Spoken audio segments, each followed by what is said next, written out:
히브리어 속에 숨겨진 복음 세 번째 됐네요.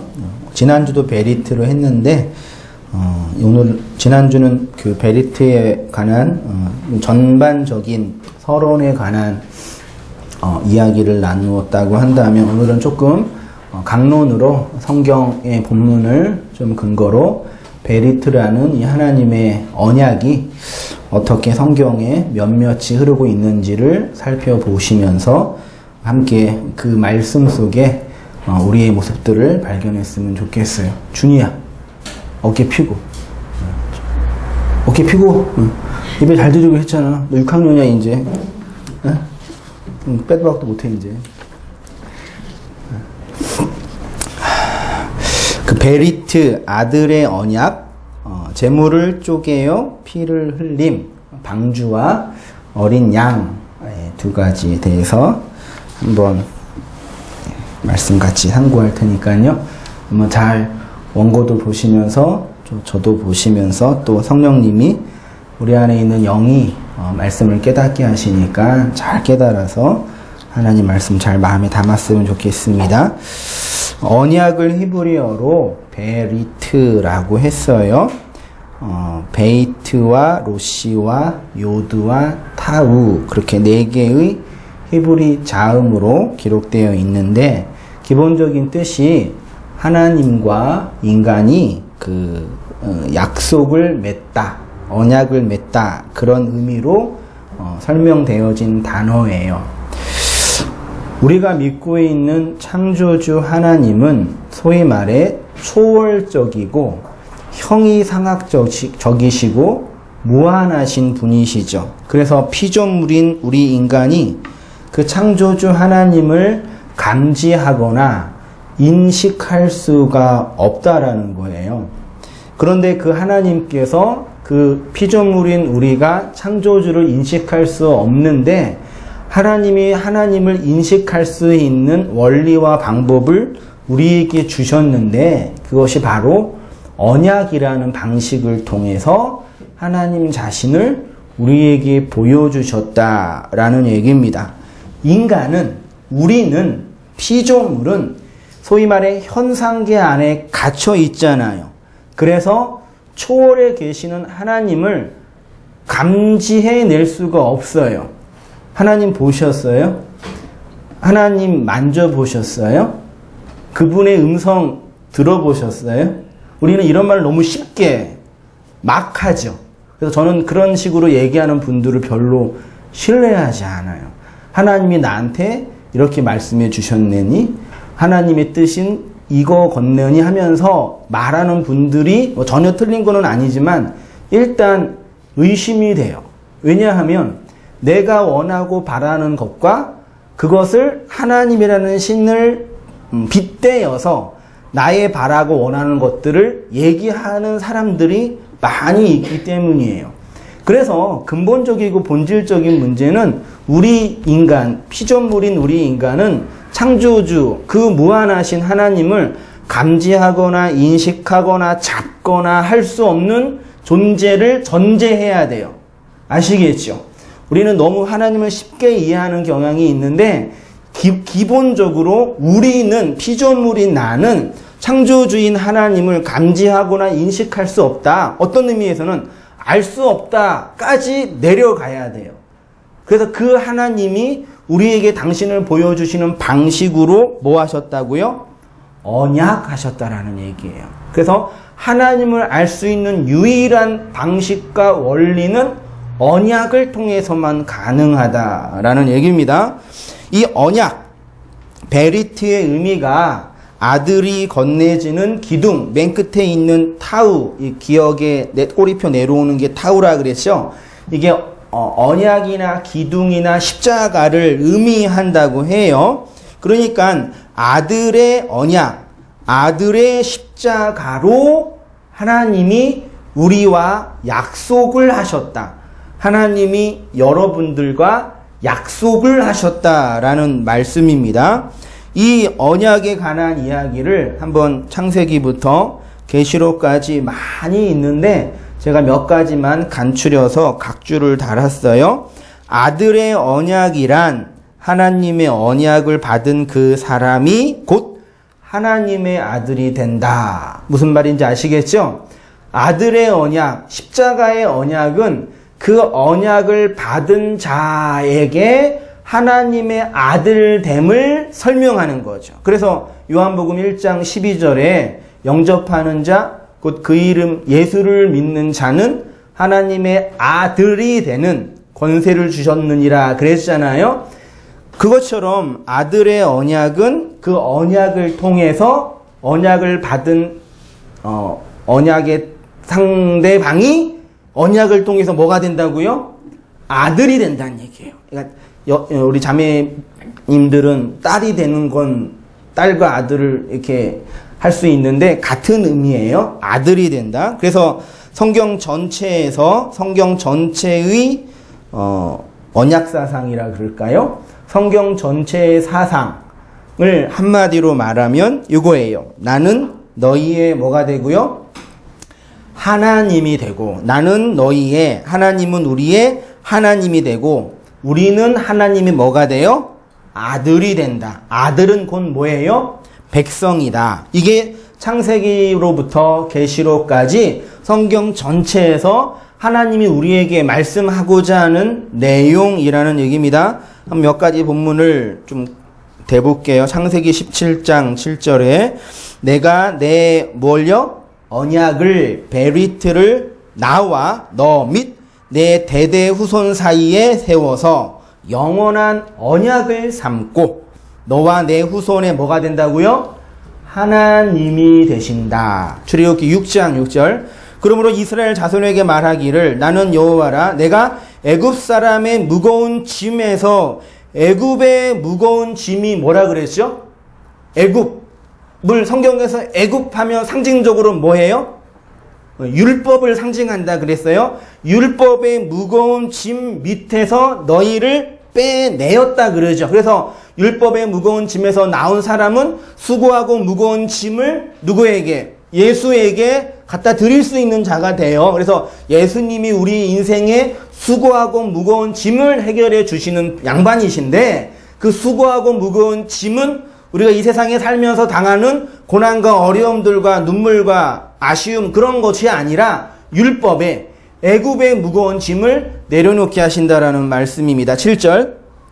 너희를 내 백성으로 삼고 나는 너희의 뭐가 돼요? 하나님이 되리니 나는 애굽 사람의 무거운 짐 밑에서 너희를 빼낸 너희 하나님 여호와인 줄 너희가 알지라. 레위기 26장 12절. 나는 너희 중에 행하여 너희의 하나님이 되고 너희는 내 백성이 될 것이라. 나는 너희를 애굽 땅에서 인도하여 내어 그들에게 종된 것을 면하게 한 너희의 하나님 여호와니라. 내가 너희의 멍에의 빗장, 그렇죠? 멍에를 부셔주시는 거예요. 너희를 바로 뭐예요? 서서 걷게 하였느니라. 성경에서 쓰다, 이게 이스템이라는 단어인데 쓰다라는 단어가 되게 중요한 상징적 메타포가 있어요. 언약의 기둥이 서는 것. 그래서 십자가가 세워져서 그 십자가로 말미암아 우리가 하나님의 백성이 되는 것처럼 너희가 그 언약의 기둥에 세워진다라는 말이죠. 그래서 그때 한번 누구죠? 누가복음 19장에 그 삭개오 얘기하면서 삭개오가 예수님 어떻게 봤어요? 서서 이렇게 서서 내 갑절로 갚아주겠다라고 얘기를 했었는데 새로우시죠? 예레미야 31장 31절은 좀 중요한 구절이에요. 소위 말해서 새 언약이라는 구절인데 여호와의 말씀이니라. 보라 날이 이르르니 내가 이스라엘 집과 유다 집에 뭘 맺어요? 새 언약을 맺으리니 이 언약은 내가 그들의 조상들의 손을 잡고 애굽 땅에서 인도하여 내던 날에 맺는 것과 같이 아니할 것은 내가 그들의 남편이 되었어도 그들이 내 언약을 깨뜨렸음이라. 이 새 언약은 어떻게 형성이 돼요? 밑에 에스겔 36장 26절에 새 언약은 새 영으로 맺어지는 거니까, 그러니까 하나님이 우리와 새 언약을 맺는다는 얘기는 우리에게 뭘 넣어주시는 얘기예요? 영을 넣어주시는 거죠. 영은 곧 뭐라 그랬어요?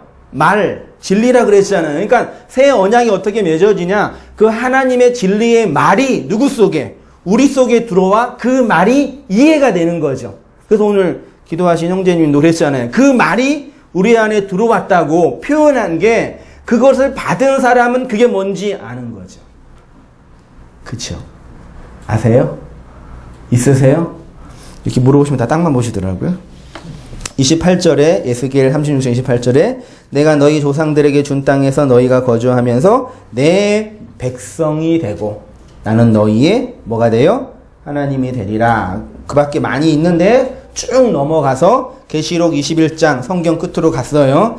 이기는 자는 이것들을 상속으로 받으리라. 나는 그의 뭐가 되고요? 하나님이 되고요. 그는 나의 뭐가 돼요? 아들이 된다라는 얘기입니다. 이렇게 하나님께서 우리의 하나님이 되시고 우리가 그 하나님의 아들이 되는 것에는 하나님의 주도적인 열심과 열정이 역사를 통해서 우리의 삶을 통해서 나타나고 있다라는 얘기죠. 그것을 한마디로 말하면 십자가 사건, 언약이 세워지는 사건이에요. 그러니까 십자가, 2000년 전에 예수님께서 골고다 언덕 예루살렘에서 지신 그 십자가는 언약이 어떻게 되는 거예요? 세워지는 거예요. 우리를 위해서 그 죄 없으신 그분이 죽으신 그 심파조의 사랑 정도가 아니라, 물론 그런 부분도 있지만 그 정도가 아니라 언약이 똑바로 세워지는 사건이 2000년 전에 예수가 지신 십자가 사건이에요. 1페이지 맨 아래에 있는 부분 한번 읽어보겠습니다. 하나님은 이렇게 당신의 구속사를 무슨 방식을 통해서요?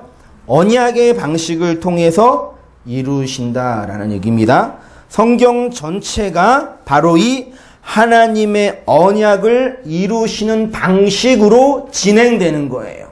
그래서 그 언약의 핵심이 십자가고요. 제가 지난주랑 지지난주에 또 주중에 성경 공부할 때 그런 말씀 했잖아요. 하나님의 말씀, 계시된 성경이 사람들에게 떨어지면 두 가지 반응으로 나타난다고 했는데, 첫 번째가 그 말씀을 내가 지키고 규범으로 삼아야 할 율법과 규칙과 행위의 원리로 받아내는 사람들이 있어요. 중요해요. 그 하나님의 말씀을 내가 지켜야 할 규범으로 받는 사람은 그 말씀을 열심히 지켜서 나의 의의를 창출해내는, 소위 말해서 탁월한 종교인들이 되는 거예요. 그렇죠? 안타깝게도 많은 사람들, 대부분의 사람들이 계시된 하나님의 말씀을 내가 지켜야 할 규칙과 규범으로 삼는 거예요. 여러분, 이거를 너무 멀리 있는 얘기로 이해하지 마세요. 율법주의자, 그게 나쁜 게 아니에요. 그 고도로 발전된 오늘날 21세기 율법주의자는 조엘 오스틴이나 로버트 슐러 같은 이런 사람들처럼 하나님의 말씀으로 내가 이 땅에서 어떻게 살아내서 나의 이 땅의 번영과 성공을 꿈꿀 것인가를 찾는 사람이 말씀을 규범과 행위로 만드는 사람이에요. 아시겠죠? 이렇게 하면은 말씀 열심히 지키고 어떻게 돼요? 죽어요. 왜? 내 의의가 그 말씀 지키는 행위를 통해서 어떻게 해요? 드러나요. 여러분 이거 잘 이해하셔야 돼요. 그러니까 이거를 이제 누구죠? 아우구스티누스라는 그 4세기경의 탁월한 교부가 신학적인 용어로 까리타스랑 꾸피티타스라는 그 라틴어로 설명을 했어요.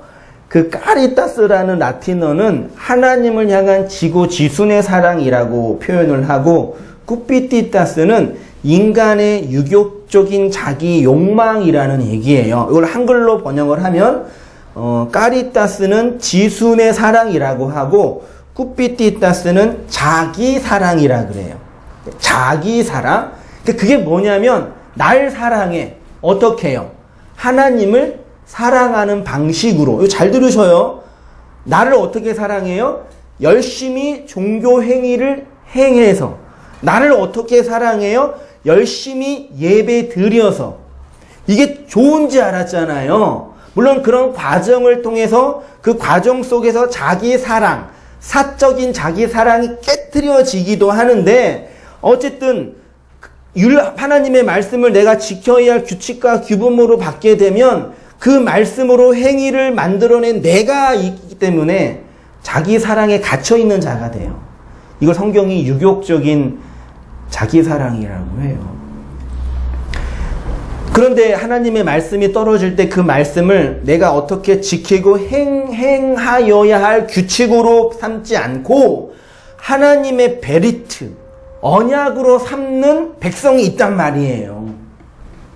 그래서 하나님의 말씀을 창조주, 초월주, 무한하신 그 하나님의 나를 향한 약속으로 삼아야 돼요. 언약으로요. 그래서 성경, 구약, 신약, 약속이에요. 이해가 되세요? 오늘 유난히 조시는 분들이 많이 계시네. 이 페이지로 가서요. 언약, 고기를 쪼개미라는 부분이 있어요. 조금 단어적인 설명을 해볼게요. 언약을 의미하는 히브리어가 베리트라고 했는데 이 베리트는 두 개의 어원이 합쳐진 단어예요.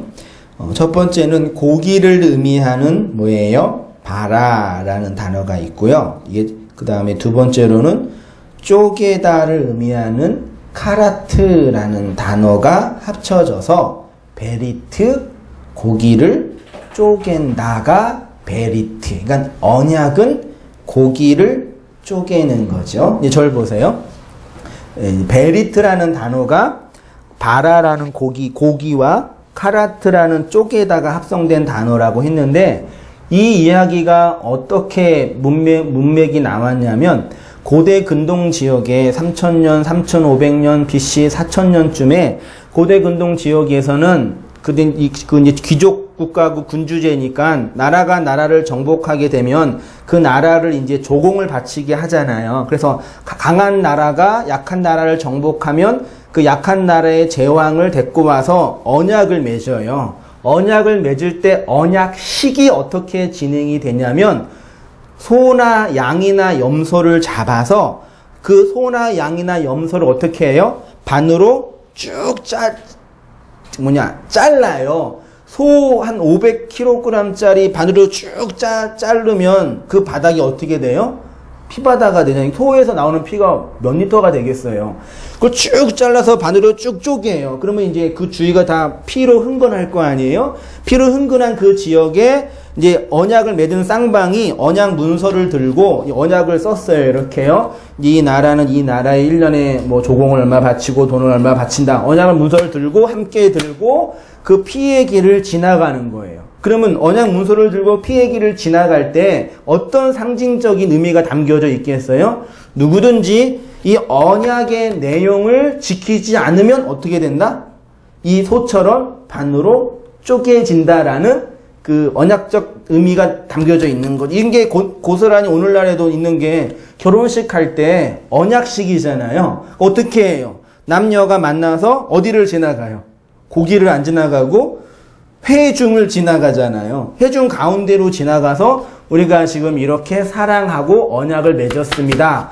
그런 게 그대로 담겨져 있는 건데 오늘날에는 이제 그런 개념도 없어지고 그냥 자기들이 좋아서 재미있고 멋있게 결혼식만 할 생각만 하는데 사실은 그런 언약의 의미가 담겨져 있어요. 그런데 이게 인간이라는 게 언약을 쌍방이 맺을 때 언약을 맺는 두 쌍방이 항상 동등한 위치에 있나요?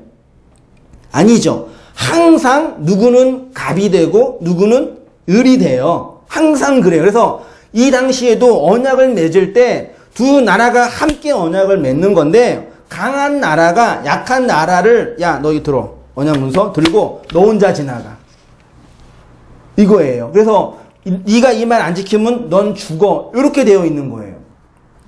그 얘기를 그대로 창세기 15장에 하나님께서 아브라함에게 이런 방식으로 그대로 언약을 맺어요.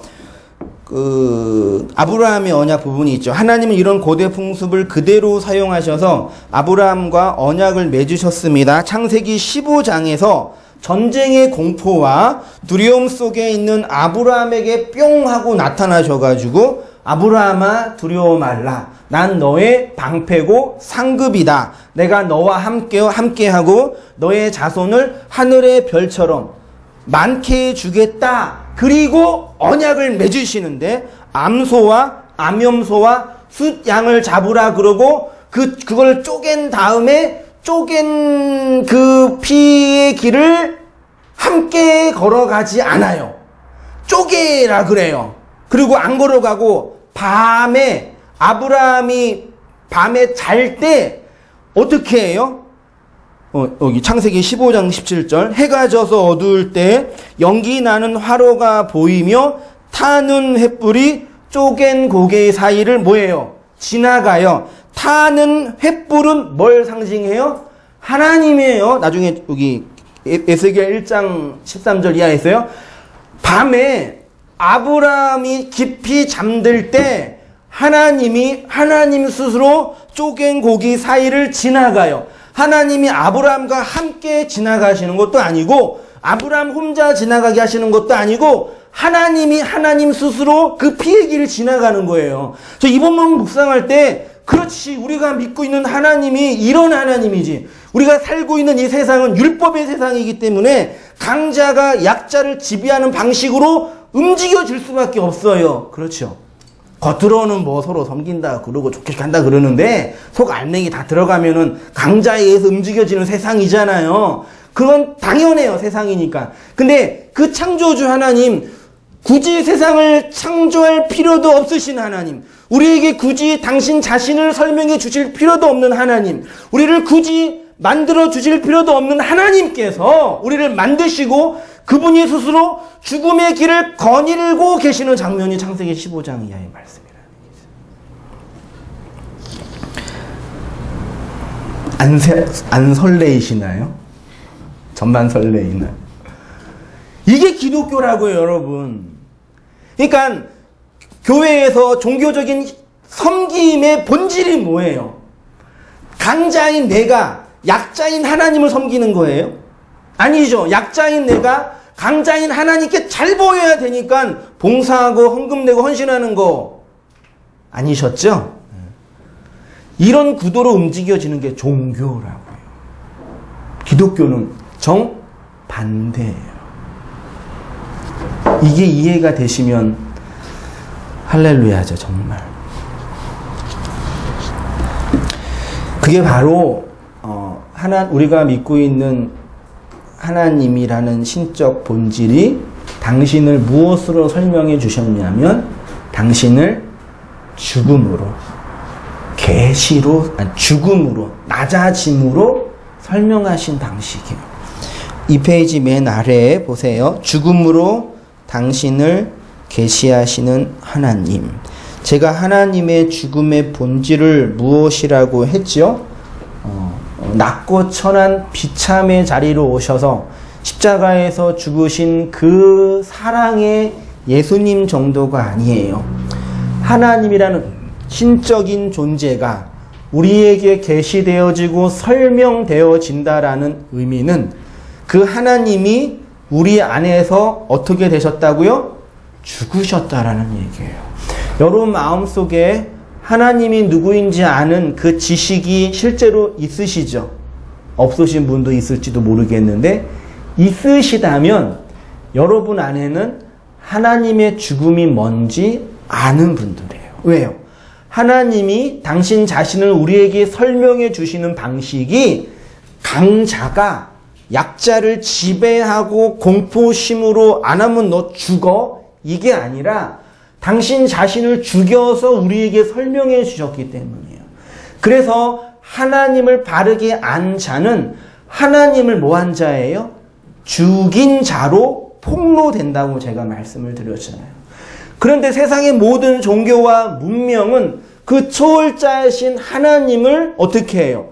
섬기고 봉양하는 방식으로 움직여지고 있단 말이죠.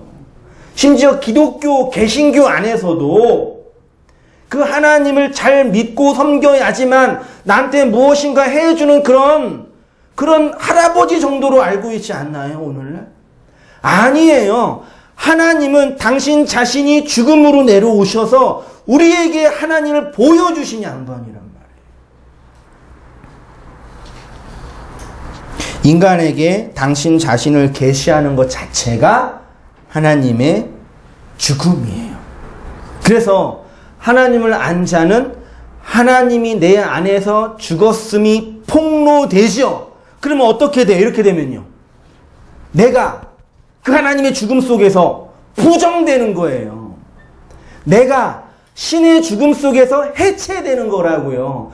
그래서 자기 깨어짐, 자기의 십자가를 짐, 자기를 부정하는 진짜 자기 부인의 삶을 살아가게 되는 거예요. 이 페이지 맨 위에 두꺼운 글씨로 하나님의 자기 계시는 곧 하나님의 죽음입니다. 그런데 그 하나님이 누구에게 계시되었냐면 내가 예수를 죽인 자 맞네요.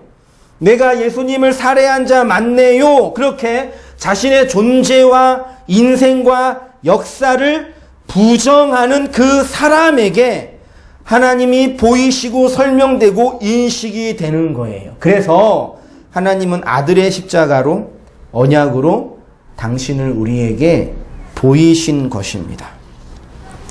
이 이야기가 창세기부터 계속 예표되고 예증되고 설명된 거예요. 레위기 1장 2절 보세요. 이스라엘 자손에게 말하여 이르라. 너희 중에 누구든지 여호와께 뭘 드리려거든요? 뭘 드려요? 예물. 여러분 여호와께 예물을 드려야 돼요? 안 드려야 돼요? 여러분 드려야 돼? 안 드려야 돼요? 예물 드리셔야죠. 그쵸?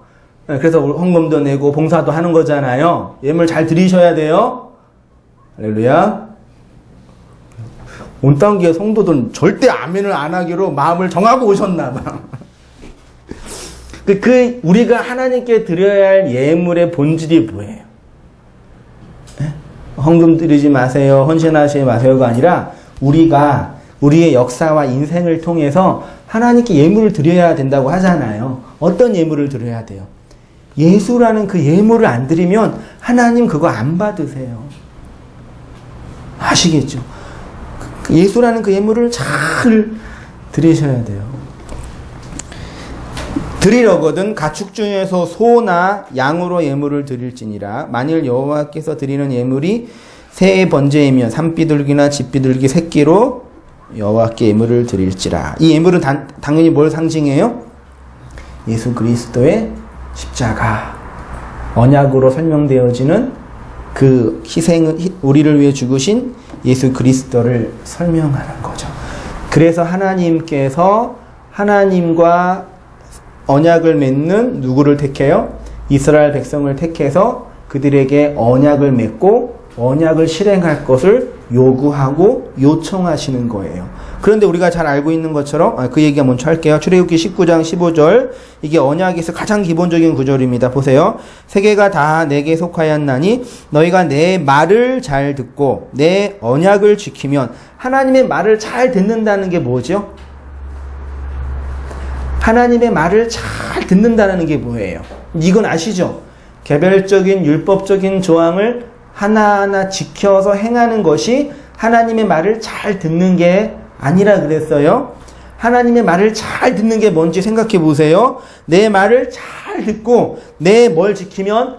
언약을 지키면 우리가 하나님과의 언약을 어떻게 지킬 수 있냐고요.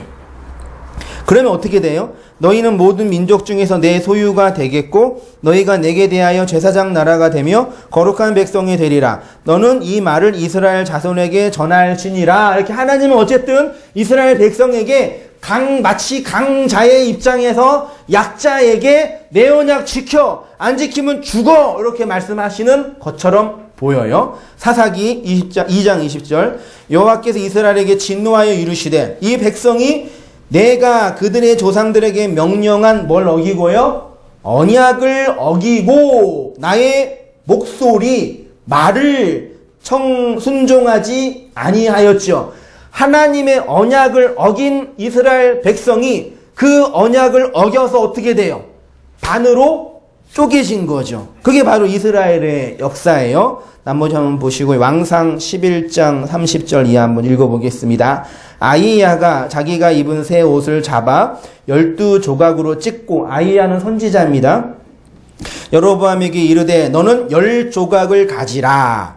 이스라엘의 하나님 여호와의 말씀이 내가 이 나라를 솔로몬의 손에서 찢어 빼앗아 10지파를 내게 주고 오직 내 종 다윗을 위하고 이스라엘 모든 지파 중에서 택한 한 성읍 예루살렘을 위하여는 누구한테 줘요? 솔로몬에게 주리니. 이게 그 열왕의 역사서의 이야기고, 예레미야는 이후에, 여러분 예레미야라는 선지자는 이스라엘이 멸망하는 것을 눈으로 목도한 사람이에요. 그러니까 이스라엘이 언약을 지키지 않으면 멸망할 거라고 예언하고, 언약을 지키지 않아서 멸망한 이스라엘을 본 사람, 정말 비운의 선지자죠. 그래서 되게 예레미야가 이스라엘 전체를 이해하는 되게 중요한 인물인데, 보세요.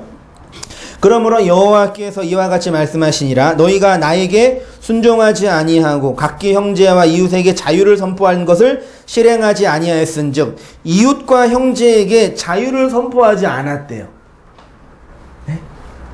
언약을 안 지켰다 그러는데 그 내용을 예레미야 선지자는 이제 해석된 율법을 해석한 거예요. 뭐라고 얘기하냐면, 너희가 언약을 지키지 않았어. 그게 뭐야? 이웃에게, 형제와 이웃에게 자유하게 하는 그 약속, 그 말을 전하지 않았다고 지금 하고 있는 거예요. 내가 너희를 대적하여 칼과 전염병과 기근에게 자유를 주리라. 여호와의 말씀이니라. 내가 너희를 세계 여러 나라 가운데 흩어지게 할 것이며 송아지를 둘로 쪼개고 그 두 조각 사이로 지나매 내 앞에서 언약을 맺었으나 그 말을 실행하지 아니하여 내 언약을 어긴 그들을, 또 내가 유다의 시드기야 왕과 그의 고관들을 그의 원수의 손과 그 생명을 찾는 자의 손과 너희에게서 떠나간 바벨론 왕과 군대의 손에 어떻게 했어요? 넘겨졌어요. 저희 예레미야 34장 이 본문을 다시 한번 묵상하고 공부하면서 언약의 본질이 그동안 내가 여러분과 나누었던 그 구제, 그 양식을 나누어주고 흘려주는 언약궤 위에서, 지지난주 설교 기억해 보세요. 성소 안에서 동물의 피를 바치고 물두멍을 지나서 성소에 들어가 언약궤, 휘장이 찢어져야 언약궤로 들어가잖아요. 이게 언약궤라고 생각하시면 돼요. 언약궤 위에서 언약의 말을 전하는 그 진리로, 그 백성으로 존재할 이스라엘 백성이 그 언약궤 안에서 언약의 삶을 살지 못하고 성전 마당에서 열심히 피해자사 동물의 제사를 드리고 있는 그 종교인들의 절망의 상태가 나타나고 있는 거죠. 이스라엘은 하나님과 맺은 그 언약의 본질이 뭔지 몰랐어요. 물론 예레미야는 알았죠. 그냥 열심히 피해 제사 드리고 고기 바치면 개걸스럽게 좋아하는 이방신 중에 하나님처럼 하나님도 그런 신 정도로 이해했어요. 여러분, 하늘은 스스로 돕는 자를 돕는다. 성경에 있어요, 없어요? 잠언서쯤에, 전도서쯤에 있나, 준이야? 있어요, 없어요? 이 이야기를요, 예배 드리고 나오고 있는 성도들한테 그 설문을 했어요. 70%가 성경에 있는 구절이라고 하는 거예요. 하늘은 스스로 돕는 자를 돕는다. 반성경적인 이야기예요. 여러분 잘 이해해 주셔서 좋겠어요. 이런 얘기하면 자꾸 이렇게 너는 뭔데 인간을 부정하니 그렇게 그런 저항감이 오는 것 같아서 되게 무서운데, 저는 성경은 그래요. 기독교는 그거예요. 하늘은 스스로 돕는 자를 돕는 건 세상의 원함이고 방식이고, 기독교는 그게 아니에요. 백날 해봐라. 개꼬리 3년 묵는다고 황모가 되나? 이게 기독교예요. 3년 땅에 누워서 기도하고 기원하고 노력하고 애써도 황모, 그 족제비털이 될 수가 없어요. 황모는 황모고 개꼬리는 개꼬리라는 얘기죠. 그래서 기독교는 뭘 요구해요? 인간의 행위와 도덕적인 수양과 종교적인 열심을 촉발하는 걸 요구하지 않고 너 죽고 새로 태어나를 요구하는 거예요. 죽어야 돼. 깨어져야 돼. 없어져야 돼. 다시 태어나야 돼. 그래서 예수님께서 그 요한복음 3장에서 니고데모에게 내가 다시 태어나야 돼. 그러니까 네? 엄마 뱃속에 들어갔다 다시 나오라? 그렇게 이해한 거예요. 그 율법 교사가요.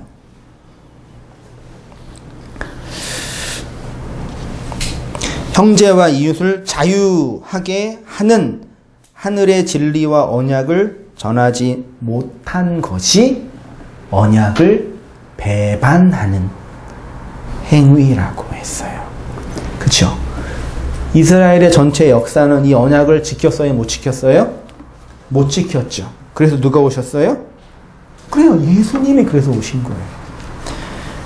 예수님이 역사 속에 오신 이유가 무엇이겠습니까? 언약을 회복하기 위해서 오신 거예요. 어떻게 해요? 당신의 육체를 화목제물로 드리시고 그 육체를 둘로 찢으셔서 아브라함과 맺은 그 언약을 회복하신 거예요. 그래서 예수님께서 죽으실 때 예수님의 육체를 상징하는 성소의 휘장이 찢어졌어요. 마가복음 15장 38절. 이에 성소 휘장이 어디에서 어디로요? 위에서 아래로 찢어졌다. 휘장은 곧 뭐다? 그의 성경을 이렇게 성경에 해석해 준다니까요. 휘장이 뭐예요? 물을 성경이. 휘장은 곧 그의 육체니라. 휘장이 찢어지면 어디로 들어가요? 성소로 들어가요? 지성소라 그러셨어요? 난 깜짝 놀랐잖아요. 사모가 돼가지고 모를 줄 알고. 지성소로 들어가면 뭐가 있다고요? 언약궤가 있다. 그러니까 예수가 어떻게 돼야 돼요? 그 육체로 오신 예수가 찢어져야 돼요. 그래서 보세요. 예수님이 야, 나 이제 죽을 거야 얘들아 그러니까 예수님을 열심히 쫓아갔던 베드로가 뭐라 그랬어요? 안 돼요 예수님. 당신 죽으면 안 돼요. 당신 죽지 못하도록 내가 지킬게요. 예수님 뭐라 그랬어요? 이 사탄아 내 뒤로 물러가라. 그렇죠? 근데 예수님 죽은다 그러고 이제 가서 이제 있는데 막달라 마리아라는 한 여자가 그 향유를 가지고 예수님 머리에 부었어요. 그거게 뭐 헌신이네 뭐 자기의 귀한 그게 막 노동자의 1년치 연봉이라고 보통 하거든요. 향유가요. 그걸 부은 행위가 뭐 헌신이네 뭐 그러는데 그거 아니에요. 그 향유는 누구한테 부어요? 시체한테 붓는 거예요. 그럼 뭐예요? 예수님 얼른 당신 죽어야 돼요. 그렇게 죽은 그 막달라 마리아는 복음이 선포되는 그곳에 항상 선포된다고 예수님 말씀해 주셨단 말이에요. 그러니까 잘 생각하셔요. 예수가 내 앞에 있는 그 육체로 오신 예수 휘장이 찢어져 죽어야 되는 존재인지 내가 그 예수를 섬기고 봉양해야 되는 건지. 근데 여러분 종교라는 구조는 뭐예요? 그 예수를 상정해 놓고 이 자리에서 피해 제사만 열심히 드리는 거예요. 그 세계 어느 나라에 가든지 다 종교 행위에 피해 제사가 있어요. 심지어 고대 시대에는 누구의 피를 드렸어요? 자기 자식의 피를 바쳤다니까요. 어린 아이의 피를 신에게 바쳤어요. 왜요? 내가 번영하고 성공해야 되니까. 이 피를 내 자식, 가장 귀한 자식의 피를 신에게 드리면 신이 감동받아서 우리에게 복을 줄 거라는 그런 신학 구조를 만들고 있었단 말이에요. 헌신적이지 않아요? 감동적이지 않아요?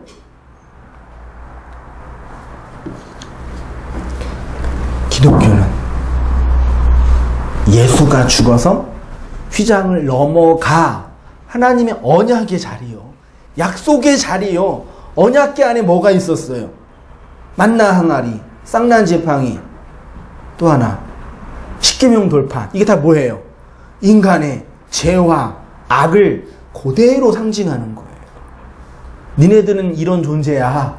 인간은 이거야. 근데 내가 덮었어. 그게 언약이라고요. 근데 이런 얘기를 하고 있는 저도 이런 얘기를 듣고 어쨌든 듣고 계시는 여러분이 있는 게 참 신기하고 놀랄 뿐이에요. 어떻게 이런 얘기를 들으시러 이곳까지 오셔요? 다 힘이 되고 격려되는 얘기만 들으려고 하지.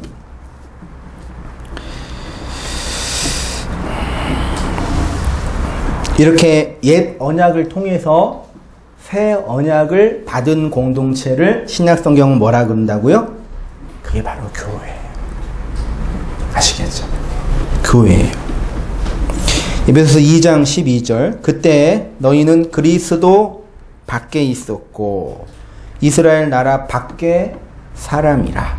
약속의 언약들에 대하여는 뭐라고요? 외인이고 세상에서 소망이 없고 하나님도 없는 자이더니 이제는 전에 멀리 있던 너희가 그리스도 예수 안에서 그리스도의 피로 가까워졌느니라.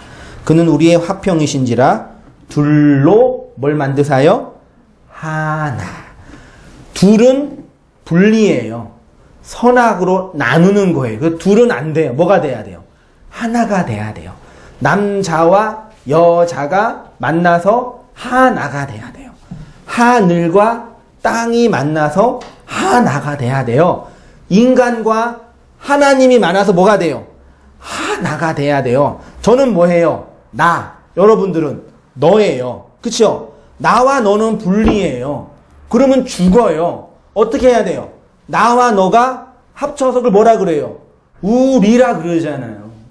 그게 하나님의 형상이에요. 우리가 우리 모양대로 사람을 만들고, 그러니까 기독교는 인간의 개별적 주체성과 나를 주장하는 종교가 아니라고요. 자꾸 오늘 이 얘기만 하게 되네요.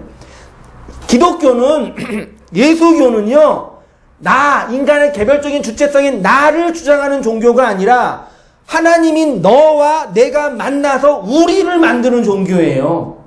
그래서 인간의 개별적인 나가 하나님의 너 속에 함몰돼서 우리가 되는 거라고요. 그래서 그게 천국이고 하나님의 나라고 그게 구원이에요. 분리된 건 그게 지옥이라고요. 근데 맨날 왜 하나님은 너로 두고 나는 나로 두고 내가 하나님께 잘 보일 테니까 당신의 힘을 나한테 보여주세요라고 끊임없이 요구하냐고요. 성경을 읽으면서 종교행위를 하면서 예배를 드리면서 안 돼요. 그렇게 세 사람 한 공동체가 교회가 된 겁니다. 마지막으로 이 아들의 십자가가 어떻게 성경을 통해서 예표되었는지 방주와 어린 양이라는 단어로 한번 정리하고 설교 마치게 4페이지로 가보겠습니다. 보세요. 되게 재밌어요. 히브리어 좀 들어가는데요. 너무너무 재미있어요. 진짜 돈 주고도 못 들을 강의예요. 창세기 16장 18절 본문이온 다시 한번 읽어볼게요.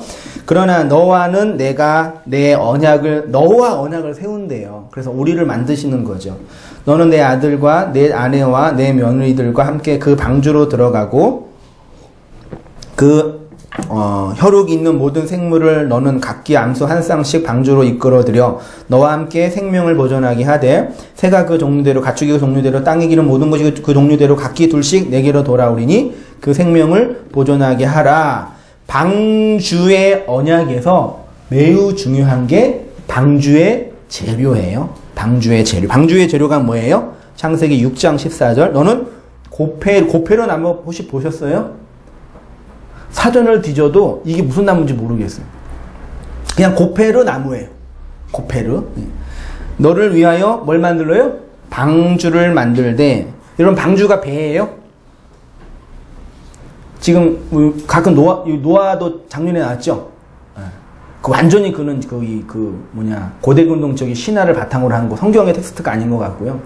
방주는 배가 아니라 그냥 나무 상자예요. 나무 상자.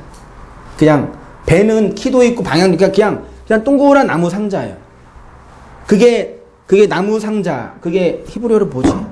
아무튼 나무 상자예요. 그 나무 상자가 그대로 성경에 딱 두 번 나왔거든요. 그 나무 상자가요. 첫 번째가 모세가 어디서 살았어요? 나무 상자. 그게 방주라는 단어와 똑같은 단어예요. 또 한 가지가 언약궤. 그게 나무 상자예요. 방주, 모세의 그 배, 언약궤. 이게 다 방주예요. 딱 3개뿐이 안 나와 성경에. 그 나무인데 이제 그 뭘로 만들었냐면 만들고 역청을 뭐예요? 칠하라. 역청은 또 뭐예요? 역청. 석유. 석유 같은 거. 탈인가? 그런 거 같은 거래요. 그걸 칠하래요. 이게 재밌어요. 나무에 역청을 칠하라. 자, 어떻게 표현했어요? 십자가의 나무죠. 예수의 보혈을 흘렸죠. 방주와 속죄 보세요. 역청은 히브리어로 뭐라고요? 코페르 보이세요? 예, 이게 디귿자 거꾸로 된 게 카프라는 히브리어고요. 그 다음에 디귿자에다 앞에 꼬리표 있죠? 그게 코프라는 히브리어고요. 그 다음에 로시, 레쉬라 그래요. 머리란 뜻인데 이게 코페르예요. 이 코페르가 칠하다라는 동사인데 카파르예요. 이 코페르는 히브리어로 율법에서 생명의 속전을 설명할 때 쓴 단어예요. 제가 작년 이맘때쯤에 에베소서 강의 17강인가 18강에 그리스도 안에 있는 속죄 얘기하면서 아폴루 트루시스라는 단어를 설명한 적이 있어요. 기억이 절대 안 나죠? 그때 잠깐 이 코페르와 카파르를 언급한 적이 있어요. 1년쯤 됐는데 아무튼 뭐 그거예요. 속전이란 자신의 생명을 대신하여 뭐 하는 거라고요? 값을 지불하는 거예요. 이 속전을 의미하는 코페르는 카파르에서 왔어요. 출애굽기 29장 36절 매일 수송아지 하나를 속죄하기 위하여 카파르하기 위하여 속죄제를 드리라. 밑으로 내려와서 카파르 속죄하다에서 나온 또 다른 단어가 키푸르, 이게 대속죄일 욤 키푸르 할 때 사용된 단어예요. 속죄는 한마디로 말하면 죄를 씻는 것인데 그 죄를 뭘로 씻어요? 피로 씻어요. 히브리서 9장 22절 율법을 따라 거의 모든 물건이 뭘로요?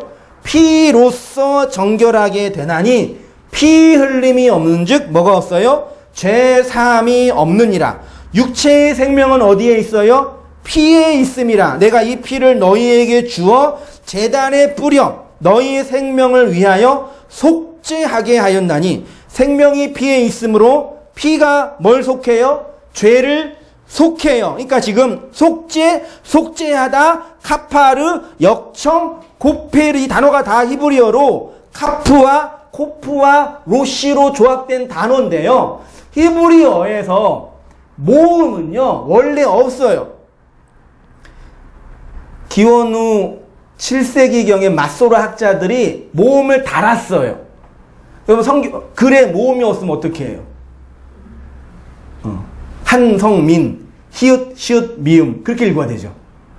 그러면 읽어요? 못 읽어요? 못 읽어요.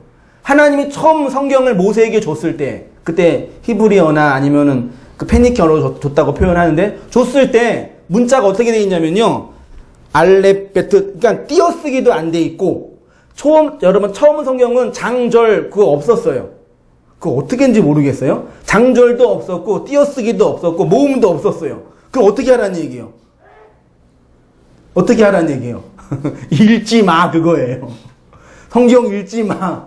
뜻을 알아야 돼. 원래 줄 때는요. 지금 요즘에 그 이제 유대교적 메시아닉들이 있어서 그 고대 문서랑 그거 가지고 번역하면서 이제 이런 히브리어를 이게 연구하는 분들이 좀 있는데 원래 성경 그렇게 주신 거라고 해요.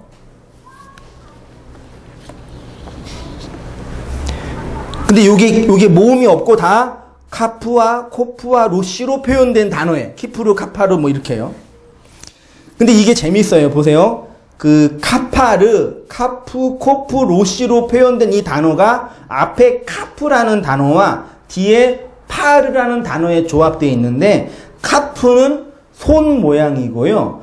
파르는 소를 의미해요. 그러면 카파르, 속죄하다의 원래 그림 언어는 뭐예요? 저희 거의 다 끝났어요. 좀 힘내요.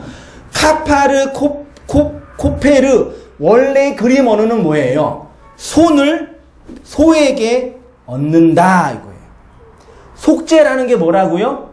손을 소에게 얻는다. 이게 속죄의 기본적인 뜻이에요. 그래서 레위기 16장 21절에 아론은 그의 두 손으로 살아있는 염소의 머리를 안수하여 이게 안수예요. 그러니까 안수의 기본 1차적인 뜻은 뭐예요? 소에게 손을 얹어서 내 죄를 전가한다예요. 그러니까 어디 가서 안수 받으면 안 돼요, 여러분요. 목사의 죄가 전가돼요. 물론 이제 나중에 신약에 오면은 이제 그 종교적인 어떤 새롭게 갱신된 게 있는데 1차적인 뜻은 그거예요. 내 죄가 성경에서 소는 뭘 상징한다고요? 하나님을 상징해요. 하나님께 안수하여 내 죄가 하나님께 전가돼요. 아까 제가 맨 처음에 그랬죠. 모든 종교는 하나님, 신을 인간이 섬겨야 돼요. 이게 모든 종교예요. 인간이 갑인, 절대자인, 창조주인 하나님을 섬기고 공양하고 두려워해야 돼요. 근데 기독교는 인간이 인간의 죄를 하나님께 전가하는 종교라고요. 그 예수가 어린 양으로 이 땅에 오신 거예요. 근데 전 여기 다 반대로만 이해하는지 모르겠어요. 내 죄가 인간으로 오신 그 신에게 전가되는 거라고요. 그 다음 보세요. 안수하여 이스라엘 자손의 모든 불의와 그 범한 모든 죄를 아뢰고 그 죄를 염소의 머리에 두어 미리 정한 사람에게 맡겨. 어디로 가요? 광야로. 죄를 전가하고 광야로 가면 어떻게 돼요? 광야에서 죽어요. 누구예요? 예수님이시잖아요. 영문 밖으로 가셔서 십자가에서 죽어서 끝나셨잖아요. 이걸 알고 있는 세례 요한이 이렇게 복음을 얘기했습니다. 이튿날 요한이 예수께 자기에게 나오심을 보고 이르되 보라, 세상 죄를 지고 가는 하나님의 어린 양. 노아가 역청을 방주에 칠하여 죄악의 물이 가득한 홍수 심판에서 구원받은 것처럼 우리를 위한 예수 그리스도의 보혈의 피가 이 죄악의 바다에서 호흡하지 못하고 있는 우리를 구원시킨 거예요. 여러분들은 이 말씀을 마음으로 받고 있는 분들은 이 사실 때문에 구원받은 거예요. 이처럼 성경의 언약은 처음부터 끝까지 예수 그리스도의 십자가를 통한 구원의 복음만 기록되어 있는 책입니다. 그리고 이 언약을 통해서 우리가 하나님의 백성이 되고 아들이 되며 그분은 우리의 아버지가 되시는 것입니다. 그래서 성경은 오직 아들의 언약, 우리를 위한 대속물이 되신 예수님의 십자가만 말하고 있습니다. 여러분은 이렇게 하나님의 언약을 통해서 방주를 통해서 어린 양의 피로 예수 그리스도의 십자가로 뭐가 되셨다고요? 뭐가 되셨다고요? 아들이 되셨어요. 그거 알고 아들로 살아가야 돼요. 다음 주는 아마 그 아들의 의미를 좀 공부할 것 같는데 이 끝에 있는 이것만 잘 기억했으면 좋겠어요. 여러분이에요. 각자에게 말씀해 보세요. 이 언약, 십자가, 어린 양의 보혈로 아들이 됐어요. 그래서 하나님을 두려워하거나 공포심 속에 인과율 속에 그 하나님과 거래하지 않아도 살 수 있는 존재예요. 그 아들로 잘 살아가는 제가 되고 우리가 되고 여러분이 됐으면 참 좋겠습니다.